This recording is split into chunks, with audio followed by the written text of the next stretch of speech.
2003 সালে অধিনায়ক হিসেবে হেরেছিলেন টানা 15 ম্যাচ। এবার কোচ হিসেবে সেই রেকর্ড ছুঁয়ে ফেললেন খালেদ মাহমুদ।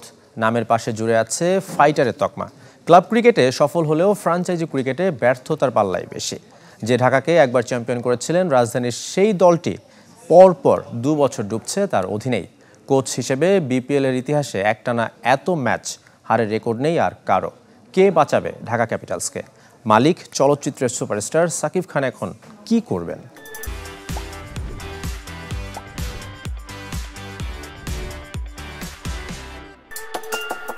গত বিপিএলে যেখানে থেমেছিলেন এবার সেখান থেকেই শুরু করেছেন খালেদ মাহমুদ সুজন।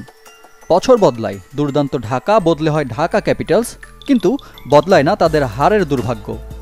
2 আসর মিলিয়ে টানা 15 ম্যাচ হারের তকমা যাদের নামের পাশে। সুজন আর ঢাকার সম্পর্কটা বেশ পুরনো। 2016 সালে তার অধীনে চ্যাম্পিয়নশিপের স্বাদ পেয়েছিল রাজধানীর দলটি। সাফল্য গাঁথার শেষ সেখানেই। এর পরের গল্পটা শুধুই ব্যর্থতার। টুর্নামেন্টের সবশেষ আসরে জয় দিয়ে শুরু করেছিল সুজনের দল। আসরের উদ্বোধনী ম্যাচে কুমিল্লা ভিক্টোরিয়ান্সের বিপক্ষে জয়ই সে আসরের প্রথম ও শেষ। এরপর টানা 11 ম্যাচে আর জয়ের মুখ দেখেনি দুর্দান্ত ঢাকা। টুর্নামেন্ট শেষ হয় মাত্র 2 পয়েন্ট নিয়ে তালিকার শেষ দল হিসেবে। এবারের বিপিএলে বদল হয় ঢাকার মালিকানা। ঢালিউড মেগাস্টার সাকিব খানের হাত ধরে নতুন প্রত্যয়ে টুর্নামেন্ট শুরু করে দলটি।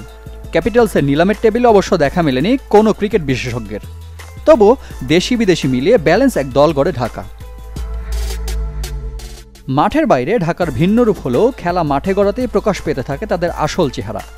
শেষ আসরে যেখানে থেমেছিল এবারেও সেই হারের বৃত্তে ঘুরতে থাকা। 4 ম্যাচের সব কটিতেই পরাজিত। এরই মধ্যে জন্ম দিয়েছে নানা বিতর্কেরও। শৃঙ্খলা ভঙ্গের অভিযোগে দল থেকে বাদ পড়েছে সাব্বির রহমান। নিজেদের চতুর্থ ম্যাচে স্পিনার আমির হামজার নো বল অবাক করেছে অনেককেই। তবুও ধারাবাহিক ব্যর্থতায় আটকা পড়া ঢাকার নাম এলেই সবার আগে আলোচনায় আসছে কোচ খালেদ মাহমুদ, যার কোচিং রেকর্ডের কাটাছেড়ায় বের হয়ে আসছে জাতীয় দলের অধিনায়ক হিসেবে লজ্জার রেকর্ড। বিপিএলে ঢাকার সমর্থকদের দুর্ভাগা বলতেই হয়। সবচেয়ে দুর্ভাগা সাকিব খান। অভিষিক্ত বিপিএলে এর চেয়ে তিক্ত অভিজ্ঞতা আর কী বা হতে পারে? রিফাত হোসেন, চ্যানেল 24।